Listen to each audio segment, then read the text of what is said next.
તો પાટણ જિલ્લા કોંગ્રેસના પૂર્વ પ્રમુખના આક્ષેપોનો મામલો.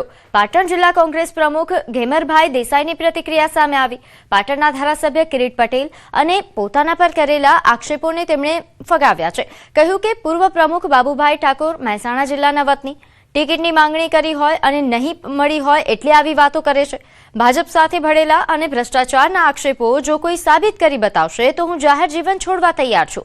ઉત્તર ગુજરાતનું કોંગ્રેસ ડેલિગેશન માત્ર શુભેચ્છા મુલાકાતે દિલ્હી ગયું હતું. અમિત ચાવડા અંગે ચાલતી તમામ વાતો તેમણે પાયાવિહોણી ગણાવી. શુભેચ્છા મુલાકાત જ હતી. ત્યાં અમિતભાઈની કે કોઈ પણ આવી કોઈ ચર્ચા થઈ નથી.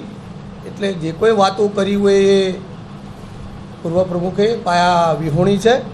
પૂર્વ પ્રમુખ બાબુભાઈ એ વિસોળ ગામના છે અને એમનો જિલ્લો એ મહેસાણા આવે છે.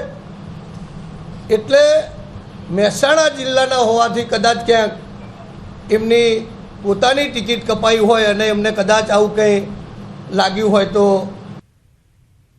અમદાવાદમાં ₹36,000ની લાંચ કેસમાં ઝડપાયેલા અમદાવાદ મ્યુનિસિપલ કોર્પોરેશનના chief fire officer Amit Dongre અને કથિત વચેટિયા ભાવશ્રી ઝાલાના 12 ઓગસ્ટ સુધીના રિમાન્ડ કોર્ટે મંજૂર કર્યા છે. એસીબીએ એનઓસી મંજૂરી પ્રક્રિયા, મોબાઈલ ચેટ આ ઉપરાંત બેંક એકાઉન્ટ, રોકાણ અને સંભવિત અપ્રમાણસર સંપત્તિ અંગે તપાસ તેમજ અન્ય અધિકારીઓની સંડોવણી જાણવા માટે 7 દિવસના રિમાન્ડની માંગ કરી હતી. બચાવ પક્ષે દલીલ કરી હતી કે અમિત ડોંગરે પાસેથી સીધી લાંચની રકમ મળી નથી અને માંગણીનો સીધો પુરાવો પણ નથી, જ્યારે મોબાઈલ તથા બેંક વિગતો પહેલેથી જ સોંપી દેવાઈ છે. બંને પક્ષોની દલીલો બાદ કોર્ટે તપાસના હિતમાં રિમાન્ડ મંજૂર કર્યા છે.